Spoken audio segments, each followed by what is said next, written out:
Some heroes just don't look or feel the part. Welcome to WatchMojo.com, and today we'll be counting down our picks for the top 10 worst superhero castings. Before we begin, we publish new videos every day, so be sure to subscribe for more great content. For this list, we'll be focusing on actors who just didn't fit the part of the superheroes they were cast to play, or gave such terrible performances that they ruined the adaptation of their character. I got him!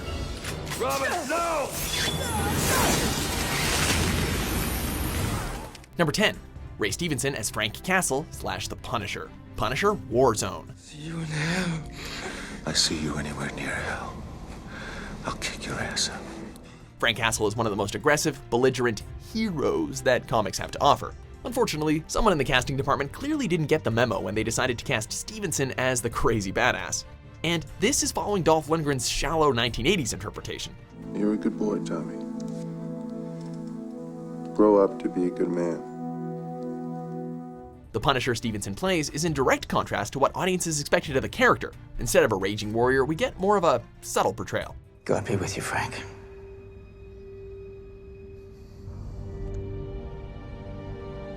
Sometimes I'd like to get my hands on God. It's important to remember here that bad casting isn't always the same as bad acting. This is a unique case where the performance isn't inherently bad, but it just completely missed what the character is supposed to be about. Let me put you out of my misery. Number 9. Jessica Alba as Sue Storm, Invisible Woman, Fantastic Four. What do you mean you can't? Look at me! As a scientist turned superheroine, the Invisible Woman is supposed to be a combination of brains, beauty, and bravery. But with Jessica Alba's portrayal, you'd think she only existed to provide some eye candy. Susan, let's not fight. No, let's.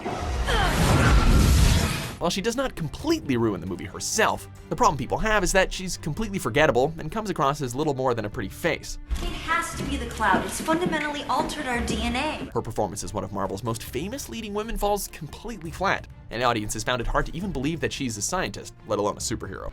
Shut up! Number 8. Chris O'Donnell as Dick Grayson / Robin, Batman and Robin. I want a car. Chicks dig the car. This is why Superman works alone. Adolescent angst is turned up to 11 in this performance, resulting in what's often considered to be one of the most annoying superhero portrayals of all time. I could have made that jump. And you could have splattered your brains all over the side of the building. One of the primary conflicts of the film is that the dynamic duo is falling apart, which might even have made for a dramatic storyline if we felt any sympathy for his famous sidekick. Instead, the boy wonder repeatedly comes across as nothing more than a whiny kid. You get some real issues with women, you know that? You just couldn't stand it she was gonna kiss me and not you. Couldn't stand it something was gonna be mine and not yours. It doesn't help that O'Donnell himself was nearly 30 at the time that the movie was made, making him seem all the more immature when his character acted like a brat. This is no partnership. You're never gonna trust me. Number 7. George Clooney as Bruce Wayne / Batman, Batman and Robin. Nice catch. You break it, you buy it. If you thought the sidekick was bad, well, you get a load of the real hero, who many comic book fans believed was even worse. Now, in all fairness to Mr. Clooney, the awful script gave him really nothing to work with. However, this is an actor who seemed to be born to play a billionaire playboy, so watching him completely squander the role of a lifetime is pretty disappointing. My rules that keep us alive, and if you want to stay in this house and on this team, you will abide by them. Displaying none of the charm of Bruce Wayne or the grittiness of Batman, this portrayal completely lacks any of the character we expect from the Caped Crusader. Instead, we watch Mr. Clooney completely phone it in, as he delivers one deadpan one-liner after another. Get the ice, I'll get the ice man. Number 6. Nicolas Cage as Johnny Blaze / Ghost Rider, Ghost Rider. And you'll find me there. The spirit of vengeance. Fighting fire with fire. When casting a cool, badass superhero that is literally the agent of the devil, Nick Cage is pretty much the exact opposite of what you need. Yet, here he is, delivering a weirdly out-of-place performance in what critics consider to be an already poorly written film. My daddy once said if you don't make a choice, the choice makes you. Yeah. At times, his portrayal of Johnny Blaze is bland and uncharismatic, and at other moments is simply too intense or over the top. At the end of the day, even the most dramatic moments of the film are kind of ruined, as it is very difficult to take Cage seriously. He may have my soul, but he doesn't have my spirit. Number 5. Seth Rogen as Britt Reid, the Green Hornet, the Green Hornet. That's a very big gun. As one of the most obscure superheroes, viewers might not have had much of an idea who the Green Hornet was when initially going into the movie. After watching it though, they're probably just as clueless. I want you to take my hand, and I want you to come with me on this adventure.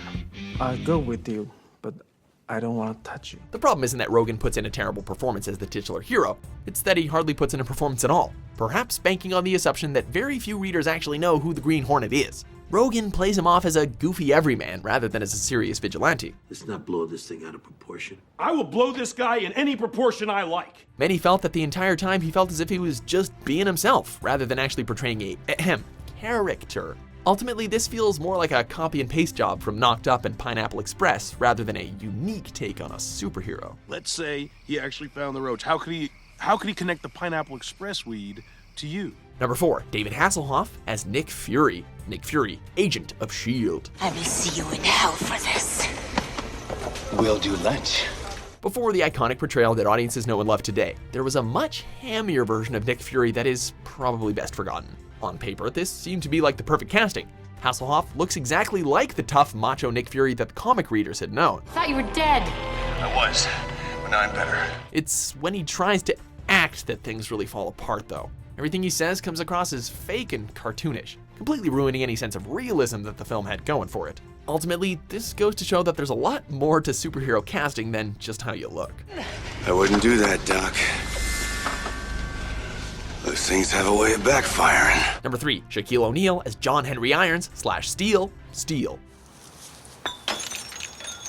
Never could make the free throws.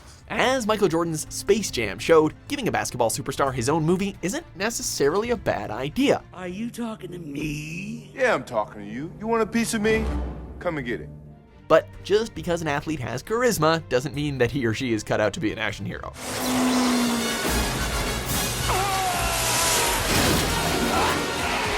While Shaq definitely has the size and build to play the Superman-inspired superhero Steel, what people perceived as his, well, inability to act really made the whole movie seem kind of like a joke. Uh-oh. Uh-oh? I don't want to hear uh-oh. His limited range of emotions and cringeworthy delivery have made it impossible for moviegoers to view this as a legitimate acting performance, as practically every line comes across as more laughable than serious. You should always buckle up. Number 2, Halle Berry as Patience Phillips / Catwoman. Cats come when they feel like it, not when they're told. Audiences were already lukewarm towards Berry's portrayal of the X-Men's Storm, so maybe giving her a second shot at playing superhero wasn't the best idea. Do you know what happens to a toad when it's struck by lightning?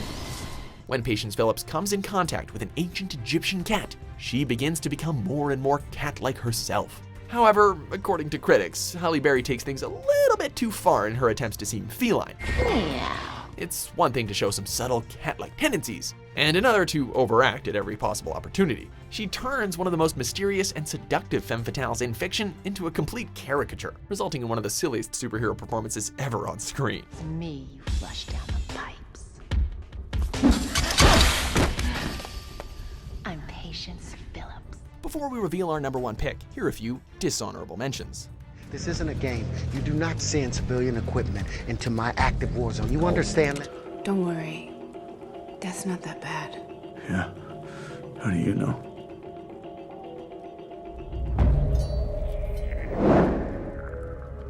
I died once. Number 1, Ben Affleck as Matt Murdock / Daredevil. You're holding back. Yes. Stop. Playing a blind man with heightened sensitivity is one of the most difficult acting jobs a superhero movie could demand. That's why this miscasting is particularly unfortunate, while this role could have been complex and nuanced.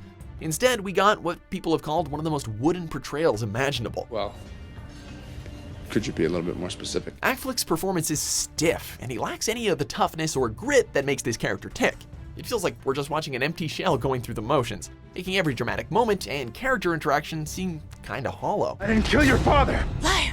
Some casting mistakes just make bad movies worse, but this is one miscasting that turned a potentially decent movie into an awful one. Well, according to critics anyway. You killed the only 2 people I ever loved. Do you agree with our picks? Check out these other great clips from WatchMojo and subscribe for new videos every day.